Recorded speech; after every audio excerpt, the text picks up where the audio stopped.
3:08 en este programa extendido, especial, esta noche en Milenio 3.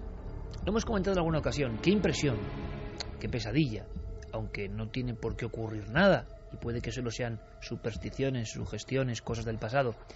Pero hemos imaginado muchas veces a esa persona que, viendo un programa, escuchándonos, viendo un informativo, hojeando un viejo periódico, se entera de un crimen, de una historia criminal, de un suceso pavoroso, y de repente mira en la noticia y se da cuenta de que ese suceso antiguo, que se recoge a modo de recordatorio macabro, resulta que ocurrió en el número 48 de la calle X,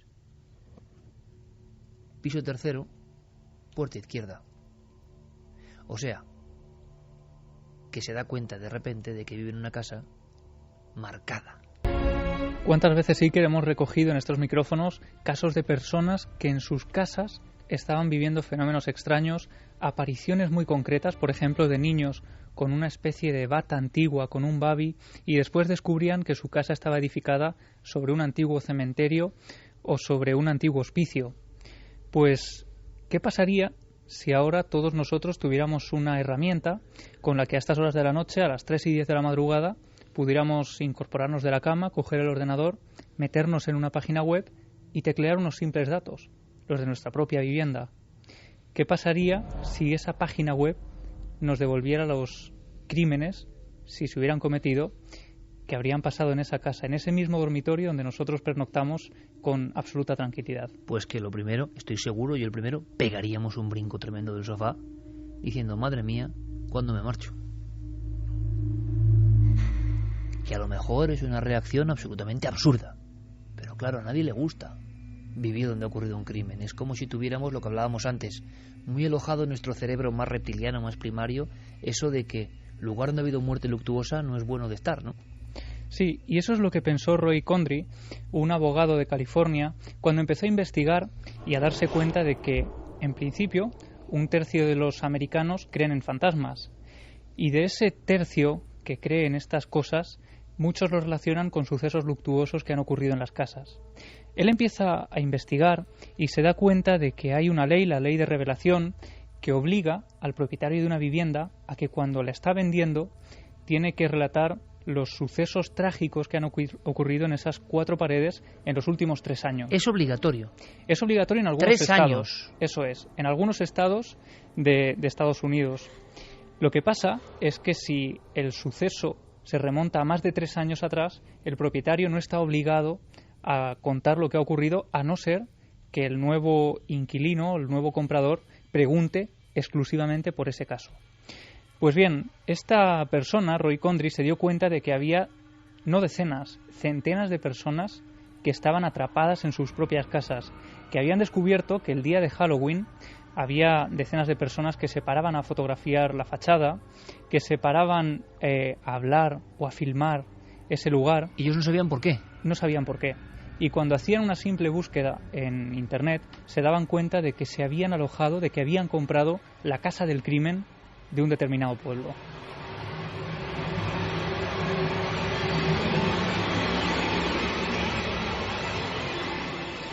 El propio Roy Condry, esta persona que ha fundado la página web diedinhouse.com, en la que, por ejemplo, si tecleáramos Ocean Avenue 112, Amityville, nos aparecerían los datos de lo que allí ocurrió. Pues esta persona se da cuenta y crea su página web cuando una de las personas que ha comprado una de sus viviendas empieza a decirle que esa vivienda está encantada, que hay fantasmas, que se le mueven los objetos de sitio, que incluso ha llegado a ver una figura espigada en uno de los pasillos. Y Roy se da cuenta también de que en esa vivienda había fallecido una persona a causa del VIH. No solo eso, sino que cuando recibe este email, él empieza a investigar por su cuenta y descubre que hay una parte aún más oscura de toda la historia de esta casa. Descubrí que en mi otra propiedad había muerto alguien y entonces me dije, vaya, ya son 2 personas muertas a causa del VIH. Y pensé, bueno, nadie me avisó de ello.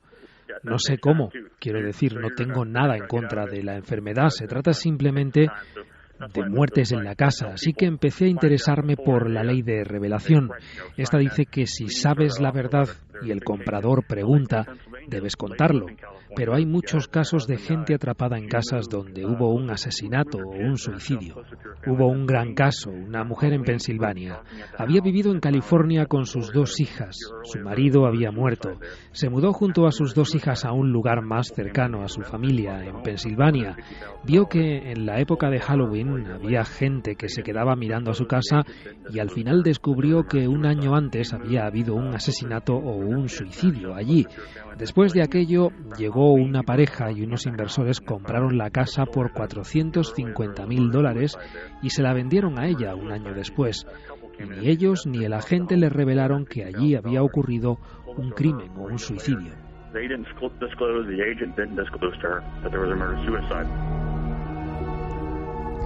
Y es que según los estudios y las estadísticas, nadie querría vivir en una vivienda donde se han producido este tipo de sucesos. Pero Roy va más allá y empieza a indagar en este tipo de viviendas y se da cuenta de que hay algunas donde, casualidad o no, no solo se ha producido una muerte, ni 2 ni 3, sino más, muchas más.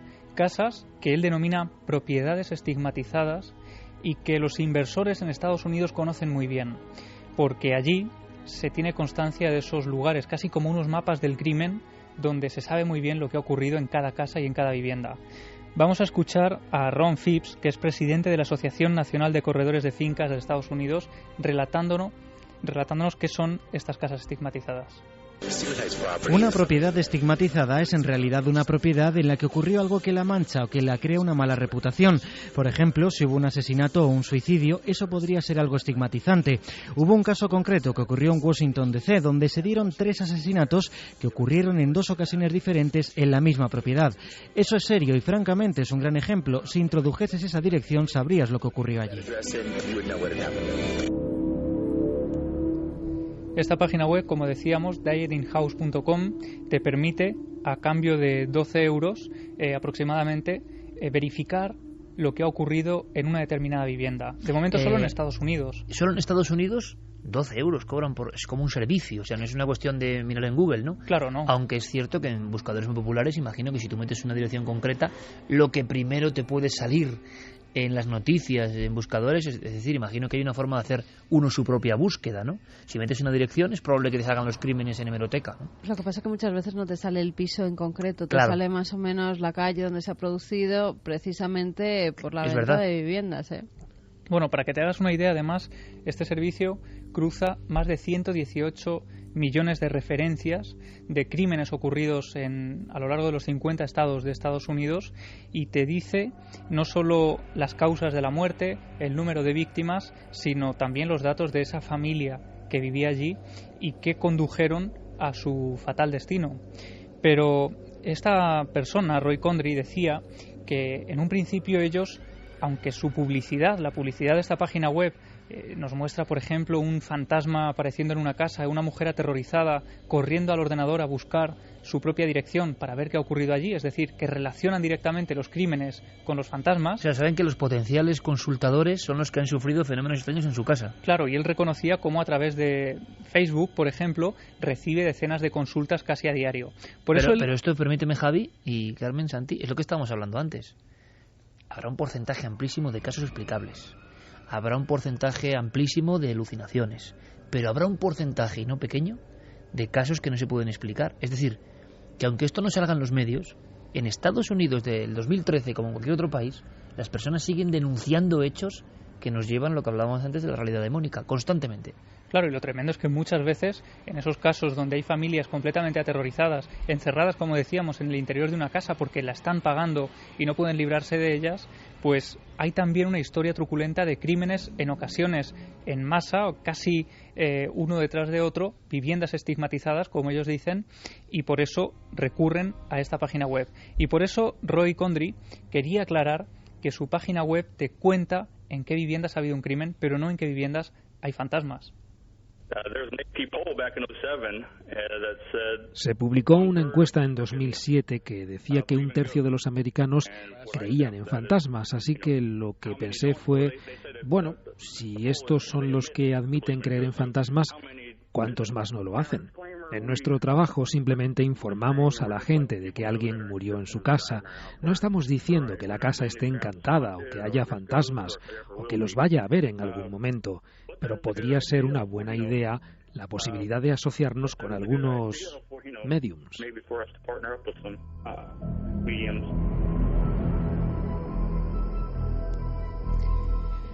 Y lo que ocurre es que a los inversores se les obliga en algunos estados, como decíamos, a decir, a relatar lo que ha ocurrido, los sucesos luctuosos que han ocurrido en la casa que están viviendo. Claro, pero el paréntesis de 3 años es muy poco, ¿no? Porque claro, y casas con historia, imagínate. Es relativamente poco. De hecho, tú fíjate, si tuviésemos que hacerlo en Europa, donde muchas veces cuando nosotros vamos a investigar algún caso, no nos remontaban ni siquiera a la historia del edificio actual, sino a lo que había en el solar en tiempos. Exacto. O sea, la influencia puede ser muy antigua, ¿no? Efectivamente. Aquí lo que ocurre, y por eso no interesa a los inversores, es que el precio de una vivienda puede bajar hasta un 30%, simplemente por ese hecho, por el hecho de que... Ahí afinaba Carmen, ¿verdad? Oyendo a este especialista decías, tal y como está el patio, en todo el mundo, a nivel inmobiliario, es lo que faltaba, ¿no? Es lo que faltaba. Imaginaos en España que no se vende un piso ni para atrás, poner una web de estas donde encima de esos pisos... Te matan. Bueno, es que te quitan de en medio, vamos. Bueno, de hecho en España ya se ha intentado implantar estos mapas del crimen que podrían ser llevados por la policía para saber en qué barrios, por ejemplo de Madrid, hay más delincuencia que en otros, y no tiene por qué ver con la condición social de ese barrio. Hay lugares aparentemente normales, como por ejemplo veíamos en Valencia, en la avenida Tres Forques, donde sin saber muy bien por qué abundaban este tipo de hechos. Pues aquí estas personas con el equipo de Roy Condry han investigado también qué ocurrió con otras grandes y famosas casas donde se han producido crímenes luctuosos y cómo ha bajado su precio de forma importante. Nos vamos, creo, Javi, a sorprender. Estos casos se han documentado una y otra vez. La mansión que alquilaba Michael Jackson creo que estaba en la lista. Leí artículos en los que estaba catalogada por 28 millones, luego 23 millones, y acabó siendo vendida un par de años después, creo que en 2011, por 18 millones. La propiedad de los Tate, alguien acabó comprándola, y se dieron historias reales interesantes. Alguien la compró en los años 90. Destruyeron la casa y reconstruyeron allí la mansión Villa Bella. Pero antes de eso, Trent Reznor, el solista de Nine Inch Nails, alquiló la casa y se hizo un estudio allí. Y la estrella del rock, Marilyn Manson, grabó un par de álbumes. Y tiene alguna historia escalofriante más. Y luego alguien, supongo que el dueño en aquella época, simplemente la destruyó y construyó una nueva mansión. En definitiva, Javi, compañero, lo que pesa la historia del crimen, subjetiva, irracional, a científica, pero lo que pesa la historia en la compra-venta de las casas, y si las personas tienen toda la información, surge ese ser humano animalizado que somos en el fondo, y tú dices, me da igual la ganga. Bueno, yo lanzo la pregunta, a ver luego qué dice nuestro público. Os dan una ganga, pero una ganga de estas que dices, bueno, qué ganga, ¿no? Un piso al que yo no puedo acceder. Sí, un piso, un chalet, me da igual. Que tú digas, nunca en mi vida podría acceder con mi familia, yo solo, a vivir ahí. Pero, bueno, hubo un crimen múltiple. ¿Tú, Santi, la comprarías? Yo personalmente no. Yo ni muerto, vamos. No por nada, ¿no? Pero yo personalmente no, pero porque yo creo en la influencia... Y iba a estar mal, iba a estar en una casa preciosa, pero muy mal. Yo creo en la influencia de... Fíjate, no creo tanto en... que también, digamos, en que se quede impregnado de algo, digámoslo así, sino porque también las ubicaciones geográficas a veces tienen una influencia extraña en el comportamiento de la gente. Alguna vez, creo que lo mencioné en este programa alguna vez, y no voy a citar el sitio por no hacer bajar el valor inmobiliario. Me lo sé. Que hay una localidad de Madrid, de la Comunidad de Madrid en concreto. Pensé que te refieres a unos grandes almacenes que se mencionan alguna vez. No, eso también. No, pero hay una localidad, una urbanización, un X, llamémoslo, un sitio donde hay muchas casas, y los que viven allí sabrán cuál es, y los que no, pues mejor que no lo sepan, que se llama, lo llaman popularmente la segunda oportunidad. ¿Y por qué? Porque tiene un índice de divorcios tan desmesuradamente superior al del resto del país, que además no se explica por ninguna razón lógica, es decir, ni socioeconómica, ni cultural, ni de la edad de la gente que viva, que es este año. Interesante. ¿Compraréis una casa, ganga, con un crimen múltiple? No. Yo tampoco. Bien, o sea, evidente, Noel. ha puesto una cara de espanto, Noel. Fermín tampoco. ¿Y si hacen que una casa, o dicen que una casa, se han cometido crímenes y todo eso para bajar el precio inmobiliario? Tú imagínate, sí, no se han cometido, pero que ¿con quién sale ganando? La inmobiliaria, ¿no? Por supuesto, el que la compra. Esos casos se daban en España. Nuestro amigo Juan José Sánchez Zoró dio esas claves, ¿no? De casos donde se investigaba, se inventaba un poltergeist para fomentar que una casa se vendiera más barata. La verdad es que es sorprendente. Pero aquí hay hemos gente que conocemos que en vez de una web de estas lleva una sensitiva. Sí, pero para ver si en su casa pasa algo. A mí la sensación es que aquí estamos 1, 2, 3, 4, 5, 6 personas muy diferentes unos de otros y no hemos tenido la menor duda. Nos da igual la ganga, ¿eh? Hay personas tan racionales, tan frías, que preferirían, no, esta es una gran oportunidad. Y eso son tonterías. El peso aquí de la fuerza de tú estar en un salón. ¡Qué bonito salón! ¡Qué inmenso! Tienes que estar viendo las imágenes del crimen una y otra vez en tu mente, vamos. Pero a mí me llama más la atención el efecto contrario, es decir, la gente que se ve fascinada por la imagen de una casa donde se ha producido un crimen. Y nos contaba un morbo un poco insano, ¿no? Claro, el caso de Marilyn Manson, que iba a grabar un disco a la mansión de Sharon Tate. Pues este tipo de cosas ocurren y se dan en el mercado, y Roy Condry había investigado incluso casos de gente que después de enterarse de que una vivienda estaba marcada por este tipo de hechos, había dejado incluso tapiada una habitación que era la habitación del crimen. A la casa de Sharon Tate fue mucha gente. Después de que la mataran allí fueron muchas sectas y mucha gente para realizar rituales. Era como un templo de la malignidad, porque había una teoría que decía que el hijo de Sharon Tate podía ser el hijo del diablo, y entonces muchos adoradores satánicos iban allí como el lugar donde había no nacido el hijo del diablo, porque al final murió dentro del vientre de Sharon Tate. A mí el crimen de la familia Manson, digamos, y de Sharon Tate, la esposa de Roman Polanski, al que le acusan de meterse en temas de demonología con la semilla del diablo, yo siempre lo cuento. A mí la escena más escalofriante, de las más escalofriantes que yo he escuchado en este programa, y que se le ha hecho contar 1000 veces, pero que a mí me dejó impactado por cómo lo contó, yo no la conocía, y eso he leído algunos libros de una cosa tan terrible como esa familia Manson, es la profecía un poco visual de Sharon Tate, ¿no? Lo contaba Santi Camacho, que un día Sharon Tate, bellísima mujer, y bueno, yo no sé cómo sería como actriz, porque hay dudas interpretativas, ¿no? Pero Roman Polanski al parecer estaba muy enamorado de ella, y era la típica belleza de la época, esas cosas, ¿no? En la flor de su vida, ¿no? Y estaba embarazada de 8 meses. 7 meses largos, casi 8 Podéis meses. Buscar fotos, ¿no? De Sharon Tate, tened cuidado porque hay fotos muy desagradables del crimen que son horrendas, pero a lo que vamos, esta mujer, esta actriz, en boga, en su máximo esplendor, siente un día una sed especialmente irritante y va bajando hacia la cocina. Todo está arreglado, todo está a oscuras, y de repente en la cocina, quizá con esa luz tenue de cuando abre la nevera, se da cuenta de que está acompañada. Mira al lado de la mesa y ve una figura. Parece una figura, una sombra de mujer que la está observando. Se queda petrificada. Yo no sé si Santi se le llevó a caer el vaso, pero es que esa mujer, esa sombra que parecía mirarle, tenía un cordel que salía del cuello hacia arriba y se perdía en algún lugar. Es decir, parecía la figura de una ahorcada. Efectivamente, poco tiempo después, Sharon Tate aparecía con una soga al cuello en ese mismo lugar, ¿no? De hecho, no fue tan poco tiempo después. La premonición fue unos años antes, porque todavía ni siquiera estaba casada con Polanski. En aquel momento compartía su vida con Jay Sebring, que fue otro de los muertos aquella noche. Eran pareja en aquel momento. Jay Sebring era un peluquero muy conocido entre las estrellas de Hollywood. Y él estaba durmiendo en la habitación de arriba, tranquilamente. Y ella tuvo efectivamente esa visión inquietante. Y lo contaba, es decir, lo contó mucho tiempo. Evidentemente no lo pudo contar después cuando se cumplió, pero era la típica anécdota, como alguna que he soltado yo aquí esta noche, que cuentas en las fiestas o que cuentas en una reunión de amigos, de fíjate qué curioso lo que me pasó. Era una figura que parecía una mujer.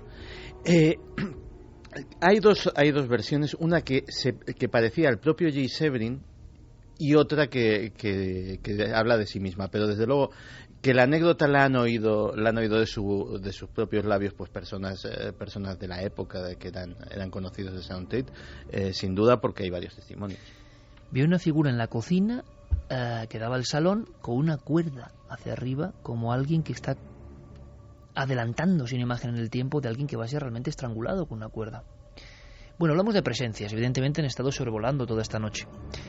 Muy atentos al uno de los nuestros de esta noche que trae también Diego Marañón. Para mí es de una enjundia especial, porque representa a alguien, antes hablábamos de Jung, y quizá a otro nivel, alguien que se atreve a darle el salto.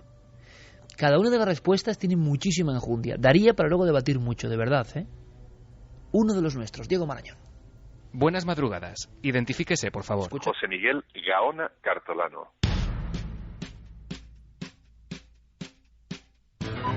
Buenas noches a nuestros inteligentes y sensibles espectadores. Esto es un poco extraño. Uno de los más prestigiosos psiquiatras de este país. No es casual, ahora te explicaré el porqué. Dirige el proyecto El Túnel. Por mucho que nos dediquemos a la ciencia, tampoco somos de acero inoxidable, ¿no?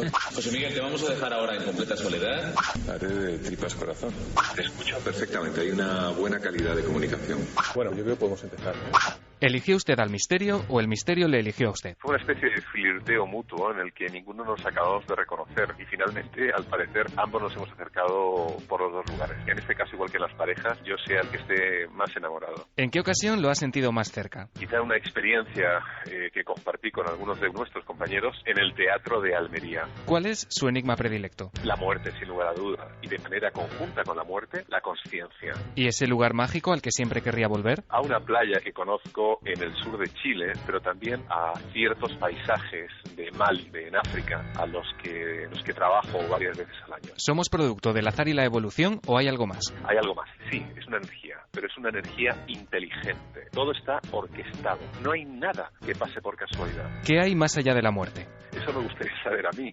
Desde el punto de vista consciente, parece que no hubiese nada. Sin embargo, desde otras perspectivas, es probable que nos encontremos con alguna otra cuestión. O por lo menos eso es lo que dicen aquellos que al menos han tenido un pie puesto en ese más allá. ¿Teme la llegada de ese momento? Tengo una especie de fascinación. Por un lado, temo la llegada, como es lógico, pero también tengo verdadera fascinación por ser consciente, ojalá que lo sea, consciente en ese momento, por ser mi última experiencia. ¿Supersticioso? No, prácticamente nada. ¿Ciencia y fe, compatibles o excluyentes? Totalmente compatibles. A medida que más ciencia voy asimilando, más creyente me vuelvo, creo que fe y el cerebro, la conciencia, las presencias, las deidades, pertenecen a un todo que ocurre en nuestro cerebro. Y que nuestro cerebro, en el fondo, no es más que un intermediario con esas otras entidades. Solo tenemos 5 sentidos. ¿Cuántas cosas nos estamos perdiendo? Muchísimas.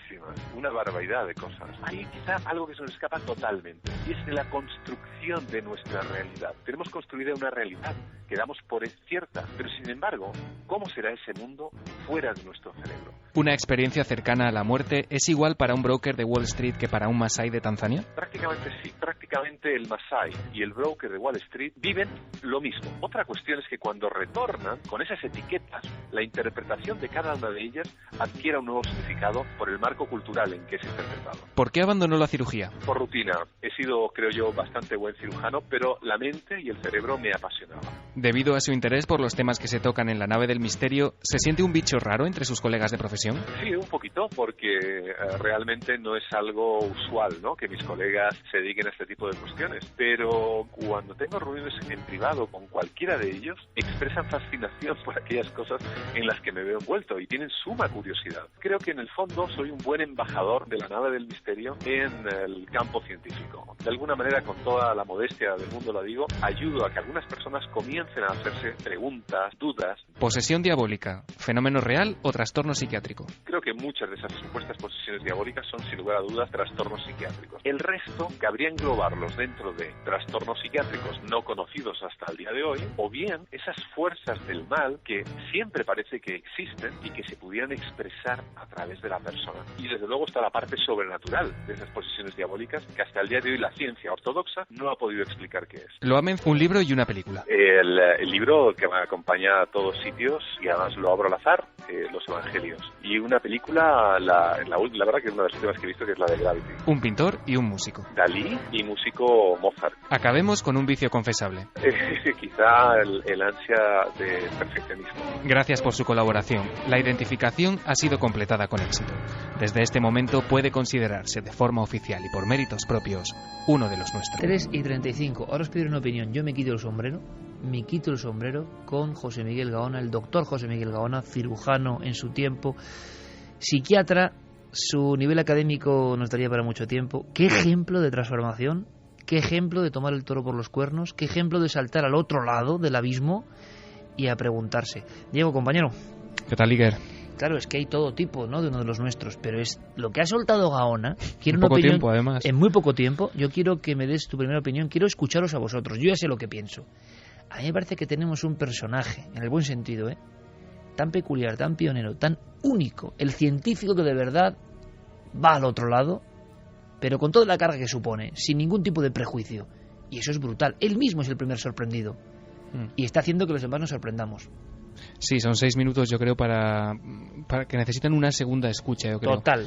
Sí, la verdad es que, bueno, como tú dices, es ejemplar, ¿no? Y la verdad es que uno se queda pues maravillado de lo bien que lo cuenta todo, de lo bien que se entiende todo y de lo valiente que es, porque, bueno, como nos contaba, aparentemente sí que es un bicho raro, pero fíjate que comentaba que sus compañeros, cuando hablan con él, le tienen de alguna manera, bueno, un poquito de envidia, o que les encantaría de alguna manera poder tocar también estos temas sin temor a que los demás les tachen, bueno, de bichos raros, ¿no?, como proponía yo en esa pregunta. También destacaría, Iker, otra frase que está retuiteando alguna gente, que es la de: no hay nada por casualidad, todo está orquestado por una energía inteligente. Algo que dice un ultracientífico, un científico, exactamente, y que le hace, pues como dice la gente por Twitter ahora mismo, muy grande, ¿no? En un par de semanas, de verdad, esperaos, amigos, si seguís Cuarto Milenio, lo que trae el doctor Gaona, esos límites de la ciencia. Es de alucinar, y sobre todo su entusiasmo, ¿no?, y su sensación de: hey, aquí hay un mundo nuevo. El éxito que ha tenido enorme con las ECM, pero es que hay un mundo nuevo.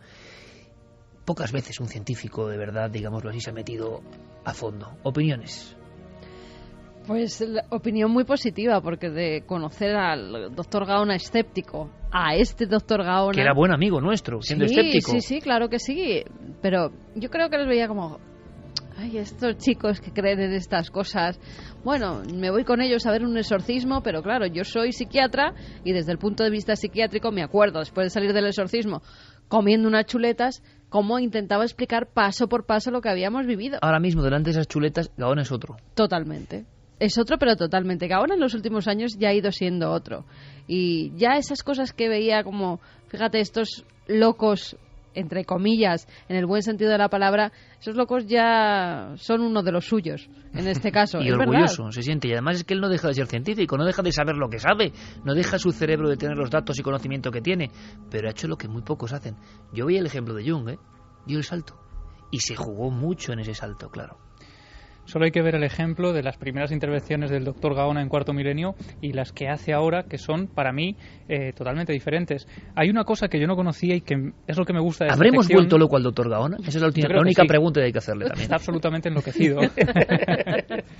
Pero hay una cosa que es un ejemplo perfecto de esa valentía que demuestra y que está en un detalle más o menos cotidiano, y es cómo deja la cirugía, porque aunque se le da francamente bien y podría ser una opción absolutamente pues fácil de seguir, le resulta monótono y decide adentrarse entonces en los misterios del cerebro, que es algo absolutamente desconocido. Yo creo que esa es la clave para entender la personalidad también de Gaona y cómo se adentra poco a poco pues en esos mundos que quizá hace unos años ni siquiera hubiera contemplado. Y yo creo que Gaona es que además es un entusiasta, o sea, transmite esa ilusión por lo que hace. Últimamente está, y tenemos muchos proyectos conjuntos, ¿no? La nave del misterio y él, que forma parte. Y cómo te cuenta las cosas, arrebatado, porque él sabe, como hombre de conocimiento intelectual, que lo que está tocando es las fronteras de esa otra realidad velada, que él ve clarísimo que está. La experiencia de Almería, en el Teatro de Almería, que él nota una presencia, y que durante días después en su casa ocurren ciertas cosas, es que ha tenido el valor, el arrojo de ponerse en una situación en la que sus colegas es difícil que se pongan. Ya ha habido ejemplos, pero el de Gaona, por su bagaje, su entusiasmo, repito, y luego de esas personas, como otros buenos amigos, que tú dices, bueno, es que ¿cómo puede haber gente en la vida que todo el rato se esté preguntando cosas? Yo no sé, ¿son diferentes razas o qué es esto? Gente que se esté preguntando cosas todo el rato, que esté entusiasmada por saber, que tenga una sed de conocimiento no por acumular datos, sino por saber los rudimentos de la realidad, del misterio, les interesa todo. Y luego hay un montón de gente, me vais a permitir que lo diga, que no se interesa por nada, que no se pregunta nada, que vive bien, pero nunca llega a preguntas extraordinarias, a devanarse los sesos preguntándose cosas, ¿no? ¿Por qué hay ese contraste? Bueno, Gaona desde luego es uno de los nuestros y yo me siento muy orgulloso. Santi.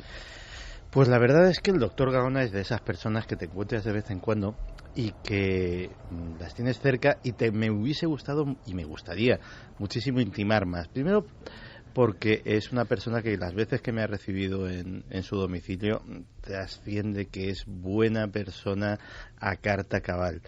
Luego porque me reconcilia con una idea maravillosa, ¿no? Mi vida y la del doctor Gaona se han cruzado antes y después del cuarto milenio. Yo le conocía de antes, pero por cosas profesionales y en momentos muy puntuales. Y he visto una evolución, no tanto, o sea, también a nivel de que si escéptico, no escéptico, pero a nivel personal, que me reconcilia tanto con la idea de que las personas, los seres humanos, podemos crecer y podemos crecer casi de una forma ilimitada, que me parece maravilloso. Y luego, obviamente, pues es un tío que es muy valiente, o sea, y no solamente porque atraviese una avenida llena de francotiradores en Mostar, sino precisamente porque en medio de una comunidad tan retrógrada a veces, y mira que tendría que ser todo lo contrario, como es la científica, tan casposa a veces como puede ser la científica, plantarse, oiga, yo soy así, yo tengo estas creencias, tengo estas ideas, tengo estos planteamientos, si le gusta bien, si no le gusta también, pues me parece de ser un tío profundamente arrojado. Tenemos muchos buenos amigos científicos, Manuel Martín Loeches, otros, pero que más o menos, evidentemente, con toda la amabilidad y la amistad, hay que tener amigos que piensen cosas que no piensas tú. Eso es lo evidente para ir creciendo. Pero el ejemplo de Gaona, os aseguro que yo no sé dónde va a llegar Gaona, pero me hizo mucha ilusión. Le presentamos el libro, estaba el aforo lleno completo, y él ha sentido el cariño de la gente, ¿no? Yo últimamente tengo en mente esa frase, constantemente, no sé dónde la leí, dice, que la he comentado en alguna ocasión, es: ama lo que haces, pon el corazón en ello y serás recompensado. Y Gaona evidentemente dio ese paso muy arriesgado con todo el corazón y la gente lo entendió, el público, vosotros lo entendisteis, le habéis hecho vender no sé cuántas ediciones, que ya no es, y no le va a rendir, no es por el dinero, es que no es así, es por, hey, soy aceptado, tengo aquí una comunidad que le interesa lo que yo cuento, puedo hacer algo importante. Yo veía la cara de Gaona como un niño el día que presentamos el libro, aforo lleno, 700 personas, no es lo normal, y él estaba diciendo, vaya, no voy a estar solo en este camino, ¿no? Me parece asombroso. Vámonos con más cosas. 3:43, nos da tiempo a hablar de algo que tiene que ver con los ovnis. Esta semana ha sido sorprendente, Carmen. Pues sí, la Fuerza Aérea de Perú ha reactivado esta semana el Departamento de Investigación de Fenómenos Aéreos Anómalos. Nos alegramos. Además, esto en Perú. era una oficina que se crea en el año 2001, que durante un tiempo se clausura, 5 años, por problemas administrativos, y después, pues ahora, esta misma semana, se ha vuelto a abrir. ¿Por qué? Porque hay tal número de casos OVNI hoy, objetos volantes no identificados, que han decidido que la Fuerza Aérea tiene que estudiarlos. Además, de una forma multidisciplinar, es decir, van a coger a muchas personas de distintos campos para que punto por punto analicen todos aquellos casos que lleguen, porque dice que son tantos, llama tanta gente diciendo que ve extraños objetos volando, que quieren estudiarlos bien para ver qué es lo que sobrevuela el cielo aéreo peruano. Además, Iker, van a hacer un libro, luego lo vamos a escuchar, van a hacer un libro con todos los casos, que ya verás qué interesante poder acceder a esa información. Tenemos a Julio José Bucetich, es miembro de la Fuerza Aérea Peruana y director de Intereses Aeroespaciales. Y esto es lo que nos cuenta sobre esta iniciativa. Recién estamos haciendo el relanzamiento del Departamento de Investigación de Fenómenos Aéreos Anómalos, con esta intención de contar con un consejo consultivo en la cual va a estar implementado con diferentes personalidades que conocen de arqueología, sociología, museología, astronomía, y personal de la Fuerza Aérea, del Comando de Operaciones, del Comando de Control Aeroespacial y la parte de INAE. El objetivo es hacer un equipo mixto para hacer el estudio correspondiente con la debida seguridad, para poder posteriormente nosotros como país lanzar esa información. Pues yo estoy alucinando, vaya ejemplo, vaya ejemplo. Anoche mismo hablamos que Perú es un país especial, mágico por algo, y donde ha habido muchos casos ovni a lo largo de la historia. Se ven todo tipo de luminarias en esos cielos. Pues Julio César Chamorro, que es antiguo responsable de la división ovni de la Fuerza Aérea Peruana, hace un inciso sobre esos casos que se están viendo en los cielos de Perú. El Perú es afortunado, es rico en estos eventos. Nosotros hemos recibido llamadas, mira, recibí una llamada de Trujillo. Llamó a la oficina un representante de la comunidad para reportar de que todas las noches había una nave que se posaba sobre la localidad, de la cual salían naves más pequeñas. Se mantenían ahí por un tiempo de 1 a 2 horas. Volvían a entrar las naves pequeñas en esta nave grande y se iban. Entonces, según el protocolo que teníamos, tenía que preguntarle si estas naves habían sido agresivas con ellos, si habían tenido algún tipo de problema, si veían en peligro su comunidad o alguna persona. Y me dijo, no. Lo único que queremos es llevar a la Fuerza Aérea y los boten. O sea, no se preocupaban. ¿Por qué? Porque de repente genéticamente nosotros tenemos memoria de que hay una explicación. Y no nos preocupa mucho como peruanos, en el sentido de que de repente no son una amenaza. Y del tomo que te hablaba antes, tomo 14, así se llama un libro donde se recogen todos los casos ovni que hay desde los años 50. ¿Pero está editado ya? No, es un tomo que tienen ellos en la Fuerza Aérea. Y están compilando. Ya tiene muchos casos ovni recogidos desde esa época, pero sigue aumentando. El propio Julio José Bucetich nos habla de él. Bueno, nosotros estamos haciendo ahorita a través del Instituto de Estudios Históricos Aeroespaciales un tomo que se llama el tomo 14, que es los ovnis y la explotación espacial. Esto de acá data del año 57 hasta el año 90. Entonces son de recortes que han habido en sucesiones de tiempo y que nos va a permitir, como usted dice, tener una data y adicionalmente hacer un tomo 15, un tomo 16, en la cual también vamos a recopilar información que vamos a dar a conocer en el debido momento para que sirva como una información histórica para todo el mundo. 3:48, estoy boquiabierto. De verdad que Perú es diferente, para lo bueno en este caso, y nos encanta. Tenemos muchos amigos peruanos que nos escuchan. Estáis de enhorabuena, los militares hablando con esta claridad. Algo está cambiando, evidentemente, aunque en Chile, en Argentina, en Perú, en Brasil está habiendo movimientos de solicitar información ovni. Lo curioso es que esta semana mismo ha habido casos sorprendentes, Diego. Pues sí, Diego Ceo, un piloto brasileño de líneas aéreas, ha hecho público esta semana un espectacular avistamiento ocurrido el pasado 3 de agosto. Mientras sobrevolaba la ciudad de Belo Horizonte, el piloto pudo divisar desde la cabina del avión un gigantesco objeto que permanecía suspendido en el aire a unos 100 metros del Airbus A320. El piloto afirma que el supuesto ovni tenía un tamaño 4 veces superior al del avión y que toda la tripulación pudo ser testigo del insólito encuentro. Después de varios minutos, el objeto desapareció a gran velocidad. El piloto, que además de su relato aporta una serie de dibujos y lo que parece ser un vídeo filmado desde el interior de la cabina, describe la experiencia como surrealista y fantástica, pero ante todo como algo real. También esta misma semana ha salido a la luz un caso que se produjo en Islandia el 29 de septiembre al amanecer en la ciudad de Akureyri. Se aprecia una bola brillante que se acerca desde las montañas hasta descender lentamente sobre una zona residencial. Tras el supuesto aterrizaje, la bola se desvanece sin dejar el menor rastro. Se han apuntado varias hipótesis, desde un globo hasta un rayo en bola, pero por ahora no hay ninguna explicación. ¿Y de Islandia a otro lugar muy lejano? Pues sí, porque Shadon Woo-yi, que es un ex reportero de televisión, fue testigo de la aparición de un ovni en el cielo nocturno de Hong Kong el pasado 5 de octubre. En aquel momento solo le dio tiempo de tomar una fotografía de muy baja resolución, pero la noche siguiente, y con la esperanza de que el objeto volviese, el testigo regresó al mismo punto de la ciudad, con la cámara de vídeo esta vez. Sorprendentemente, Iker, la suerte estuvo de su parte y el extraño objeto se dejó ver de nuevo. Los expertos afirman que esta casualidad podría sugerir que se tratase de un cuerpo astronómico. Hay quien incluso ha apuntado a la posibilidad de que fuese Júpiter, ya que aquella noche era perfectamente visible en Hong Kong. Y el caso más reciente, 16 de octubre, Heidi Morgan es ingeniero aeronáutico de la Armada Inglesa, aficionado además a la fotografía. Está pescando en un barco por el río Dart. cuando de repente ve unos objetos oscuros de aspecto plano y circular. Incluso toma fotografías. En una de las imágenes se ve esos objetos y en otra que toma 8 segundos después ya no hay absolutamente nada.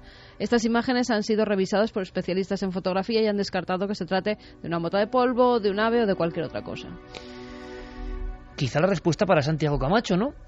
¿Por qué no hay casos así? Pues sigue habiendo casos, quizá no de ese nivel, pero hay un incremento. Estaremos ante una nueva oleada de OVNI. Lo que sabemos en Milenio 3 es que estaremos muy atentos a cualquier noticia, que tenemos esas vías de contacto, Nave del Misterio, en las redes sociales, en las diferentes, siempre Nave del Misterio, y también Milenio 3 con número @cadenaser.com. Quiero agradecer a Diego Marañón todo su trabajo y el que hace junto a Javi Pérez Campos, a Guillermo, a Carlos Largo, a Clara Tahoces, a toda la gente que cada noche del domingo convierte en las redes sociales en un hervidero.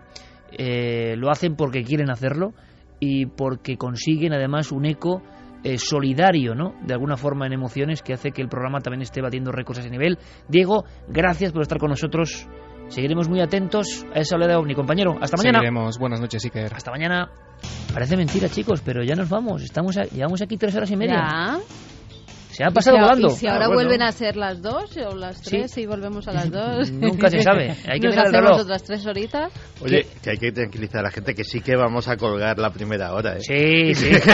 Que hay gente por aquí diciendo que vaya, creo que se la ha perdido. En plano chate, ¿no? Sí, sí. Guardarla por ahí o perderla. Vamos allá. A ver, Diego Corza dice que un científico diga que su libro preferido sea Los Evangelios es para dejar de respirar. ¡Qué grande es! José Ramón López. Un momento, que esto es importante. Carmen, comunicación aquí con el maestro Fernando Agustí, que me dice algo y yo quiero saberlo. Por si la gente acude rápidamente a las webs de la cadena SER, de ikerjiménez.com y no están. Pues efectivamente todavía no pueden estar porque con el cambio de hora los sistemas informáticos no son perfectos, pero posiblemente a primera hora de la mañana tendrán todas las horas colgadas en podcast en cadenaser.com/milenio3. Perfecto, ahí toda la información. Que todavía tiene que ser una personita quien lo coja y menos lo mal, ponga. Menos mal. Pero que no la gente no se altere, que es normal, que con el cambio de hora siempre pasa esto. Continuamos. Sí, que luego nos ponen verdes. ¡Que no habéis metido! Bueno, recibimos. Y con esa voz, sí. Exactamente, yo me los imagino con esa voz de echar una bronca. Uno que me ha encantado.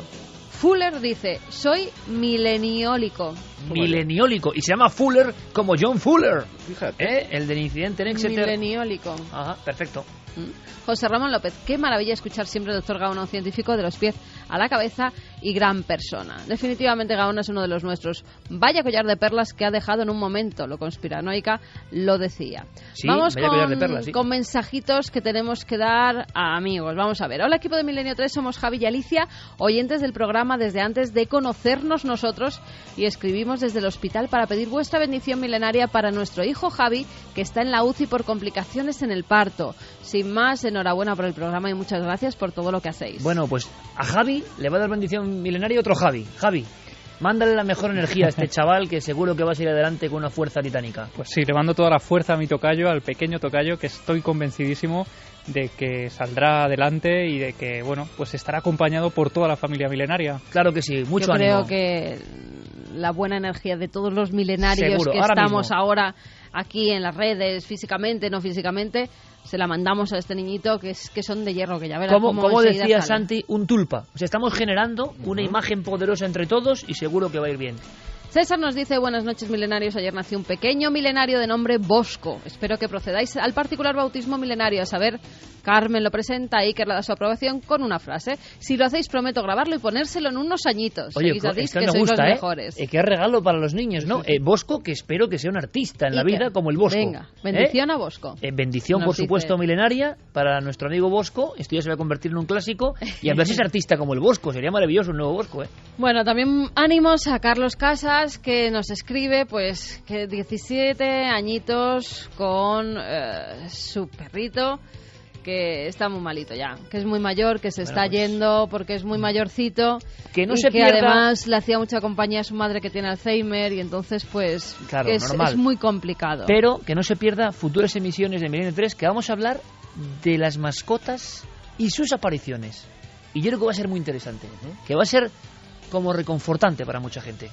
Es un dossier de nuestro amigo Pérez Campos. Maravillosas además, y que a veces algunos nos tocan muy de cerca. Cuando se nos va un amiguito de estas características, pues de repente parece que no lo sentimos tan lejos. Antonio Samar nos escribe, dice que nos escucha desde hace 12 años, que es compañero y admirador nuestro, vía radio. Él es de México, de F, que incluso charlamos con él en alguna ocasión en Aguascalientes. ¿En Aguascalientes? Sí. Bonito lugar.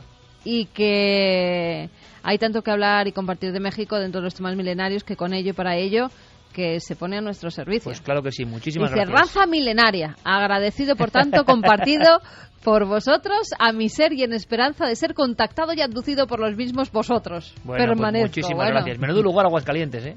Lo que nos quedaba ya, abducir a la gente. Sí. Vamos con más mensajes. Bueno, el doctor Gaona ha habido muchísimos del vídeo y de la casa del crimen, que decías tú. A ver, Patricia da Silva dice, mira, cambio mi piso de 80 metros nuevo por chalet de 200 con muertes sucedidas anteriormente. Razón dice que aquí. sí, ¿no? Dice que sí. Sí, Óscar Utrilla, de los clásicos, que él también viviría en una casa de estas donde ha habido crímenes, por ejemplo. Vamos, lo que viene a ser casas estigmatizadas, mientras no haya sugestión, no tiene por qué pasar nada. Pues yo envidio a gente con este cuajo, como Utrilla. Carolina, ni aunque me la no regalen, se inmutan. No quiero yo una casa así, ni loca. Yo estoy más de acuerdo con esto, sí. Carol dice, eso de andar mal de la cabeza mal, para que vivir en un lugar cargado de energía negativa, a no ser que desee buscar lo mismo, que desee esa energía negativa. Pero imagínate que además empiezan a pasar pequeñas cosas. Como estés un poco así, vas a relacionarlo, cualquier elemento, ¿no?, con algo que ocurre. Se queda la puerta de la nevera abierta. Mira, se cae un imán de la nevera. Fernando Brantes, que su novia alquiló un piso donde había habido un asesinato con un hacha de película de terror. Dice que se dormía muy tranquilo. Pues no me quiero yo imaginar esas noches de pasión con el tío del hacha rondando por allí, ¿no? Yo voy a decir una cosa, que es muy políticamente incorrecto, lo sé. No somos una humanidad solo. Somos diferentes humanidades, ni mejores ni peores.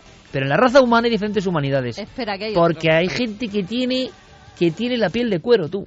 Es increíble, o sea, no le entra nada. O sea, mira le da las igual. Ideas que se le ocurre a tu tocayo. Iker Hurtado, que él compraba una de esas y que nos metía ahí a todos para hacer un gran hermano del terror. Sí, también. Buena nos idea. Íbamos a acabar matando, iba a tener yo un casting tremendo. Bueno, ya hubo yo de director, castillo, yo meto el casting, sí. Ya hubo un castillo de esos terroríficos. Pero era de poliespam, ¿no? Además, no era un castillo tampoco. Con gente con capa, rara. Bueno, nosotros yo creo que somos del misterio, pero ninguno llevamos capa, ¿no? De momento. 3:58 minutos, nosotros nos marchamos ya. Ha sido un placer estar con todos vosotros. Santiago Camacho, hasta mañana. Mañana es importante. ¿Cómo te has sentido en el simulador ese? Pues la verdad es que llevar un avión comercial no es nada fácil. Acabaste con agujetas. Sí, o sea, los controles al hacer sobre todo maniobras extremas, tienes que tirar, tienes que hacer fuerza con los pedales, tienes que hacer fuerza con el volante, digámoslo así. Y bueno, es la experiencia que vamos a hacer. Vamos a reproducir el vuelo de Mohamed Atta en vuelo visual, con controles manuales, por un absoluto lerdo aeronáutico como soy yo. A ver qué pasa. A ver que si nadie es capaz le siente de mal, por favor, porque el programa de mañana lo primero son las miles de víctimas que quedaron en las Torres Gemelas, como un símbolo de inicio del nuevo milenio dramático. Pero se ha especulado mucho. Y siempre hemos escuchado, ¿es tan fácil estrellarse contra las Torres Gemelas? Bueno, pues Santi lo ha probado. Mañana lo contamos a las 11:30, con un dossier, un debate y una serie de claves que le dejan a uno frío. Aunque uno sea anticonspiranoico en este caso como yo, pero mañana puedo cambiar de opinión, quién sabe, como me suele pasar. Fermín Agustí, gracias compañero como siempre. Noel Calero, un placer como siempre. Javi, hasta mañana. Hasta mañana, Iker. Santi, mañana nos vemos. Mañana nos vemos. Carmen, mañana 11 de ese dossier, casi nada, a las 11:30 en punto. Eso es, a las 11:30 todos ahí, un besito. Y ahora la mejor compañía con nuestros compañeros de la cadena SER. Sed felices.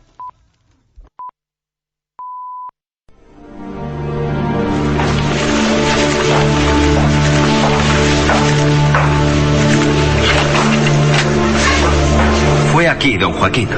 Justamente aquí. ¿Estás seguro de lo que dices, hijo? Una cosa así no se puede inventar. A través de ese cristal se le veía como yo le estoy viendo ahora a usted, con un traje negro de tela gruesa y un sombrero. Está bien, eso ya me lo has contado. Vamos a control. Al Alberto Ruiz, joven locutor recién ingresado en la emisora, había sido el último en denunciar los hechos. El resto de compañeros guardaban silencio, como atemorizados por las reprimendas del siempre seco y distante Joaquín Suñer, director de la emisora. ¿Y tú, Ramón? ¿No viste nada? Estaba aquí, a tu vera. Mire, don Joaquín, yo ya estoy un poco harto de todo esto. A mí estas cosas no me gustan. ¿Que si viste algo? Bueno, no. Lo que vi fue la cara como la cera de este. No, hombre, no. Se quedó como muerto mirándome a través del cristal. Me hizo señas, pero no lo entendí. Si es que estaba aquí atrás, estaba mirándote, apoyado en la pared, así, mira. Estaba acurrucado aquí. Era como un anciano. ¿Dijisteis algo en antena? No. No, claro que no. No salió nada al aire. Me puse algo nervioso, hice así, le di al mando y bueno, saturó un poco, pero dejamos el disco y los oyentes seguro que no notaron nada. ¿Y dices que eran las 2 de la madrugada? Sí, don Joaquín, justo después de dar las señales. Entonces fue cuando apareció eso. Siempre ocurría a la misma hora.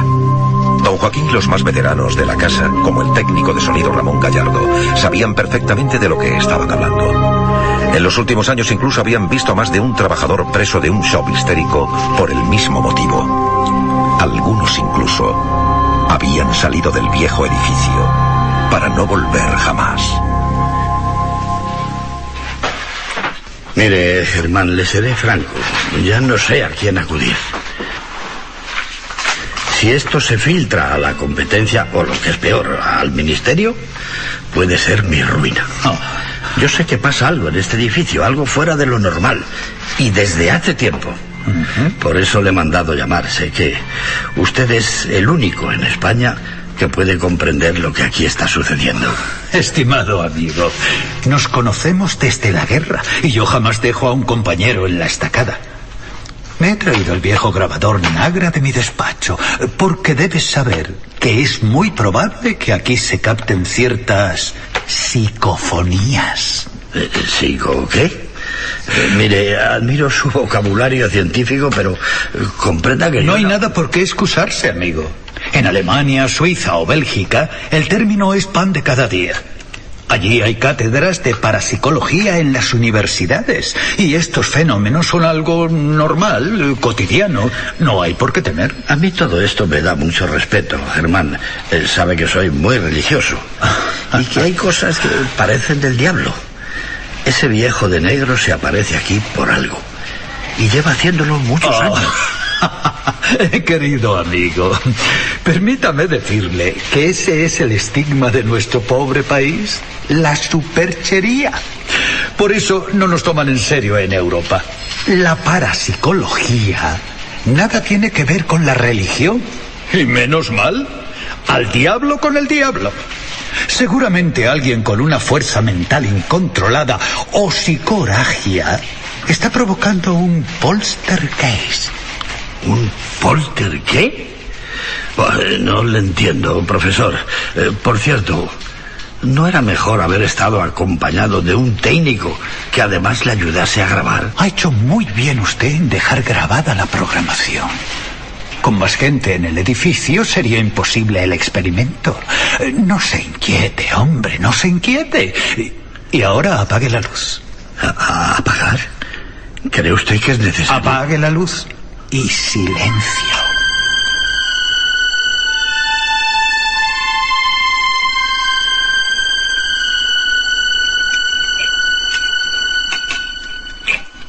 Allí estaban los dos viejos conocidos.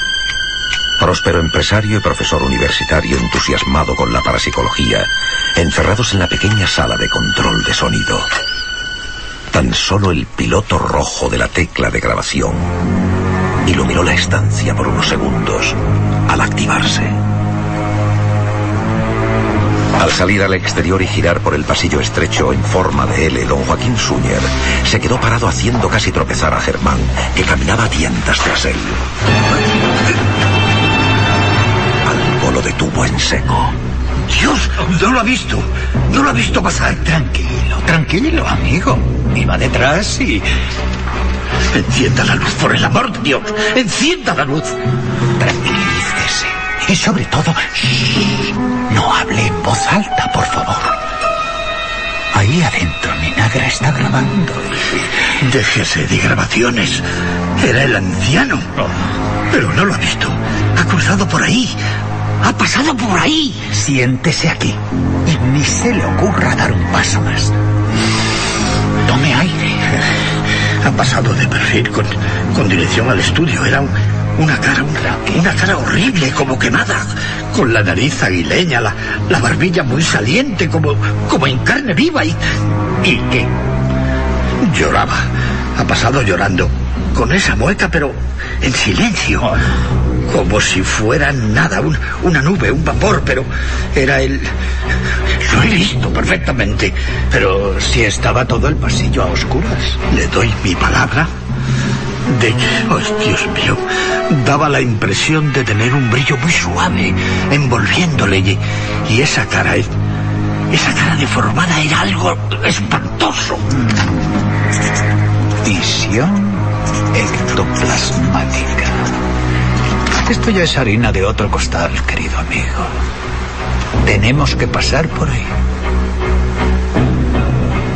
El peor momento para los dos veteranos amigos fue cruzar el pasillo a grandes zancadas. A un lateral, justo ante el umbral oscuro de las puertas de los servicios, creyeron ver algo de nuevo. Otra sombra, pero esta vez de menor tamaño. Algo que parecía un niño con batín, apoyado en el quicio y mirándoles muy fijamente, con un tenue resplandor que lo diferenciaba de la oscuridad. Buenos días, son las Don Joaquín, yo cada vez entiendo menos. Ha aparecido este Nagra aquí, en el estudio de control, y nadie sabe de quién es. Déjelo ahí, no lo toque. Es de un buen amigo. Ayer estuvimos haciendo una experiencia de parapsicología. Pero, don Joaquín, esto no está prohibido. No, que va, Ramón. La parapsicología es una ciencia. Bueno, silencio he dicho. No quiero oír más comentarios. Meta el aparato en su maletín. Don Joaquín, ¿ha escuchado usted la cinta? No. Mire, don Joaquín, me he permitido escuchar la cinta y se oyen voces extrañas. A ver, a ver.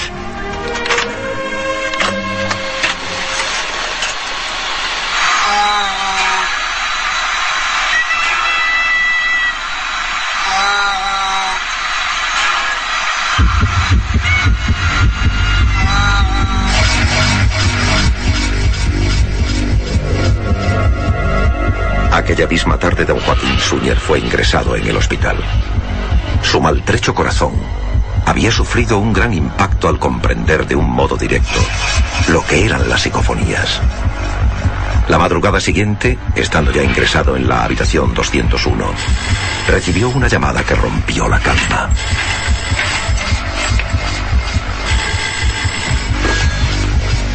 Diga. Joaquín, ¿estás mejor? Sí, amigo, sí. Creo que pasado mañana me darán el alta, pero no he dejado de soñar con esas voces. Tranquilo, tranquilo. Son psicofonías de un gran dramatismo. Es normal que te impacten. Mira, allí pasó algo terrible. En ese mismo edificio. Bueno, la verdad no sé si decírtelo en tu estado actual. No te andes con rodeos, Germán. Tenemos confianza y esto es algo muy grave. Ya no sé qué explicar a los trabajadores. Uno de ellos, García Hernández, de limpieza, me dijo que oyó ayer el llanto de un niño. Ya. Abrió la puerta del servicio y también lo vio allí parado con aquellos ojos.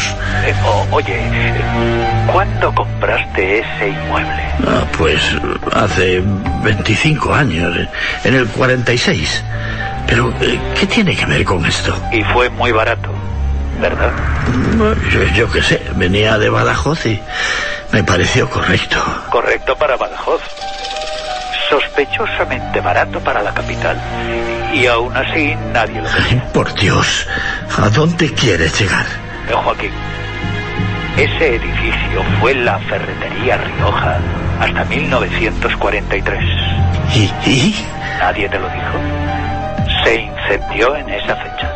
Sí, un accidente, eso me lo notificaron, pero... No te contaron todo. Y es hasta cierto punto lógico. Verás, en aquel incendio murieron 3 personas calcinadas. sonriente y un abuelo y su nieto que salían del establecimiento. Los dos quedaron atrapados tras la puerta sin fuerzas para poder derribarlo.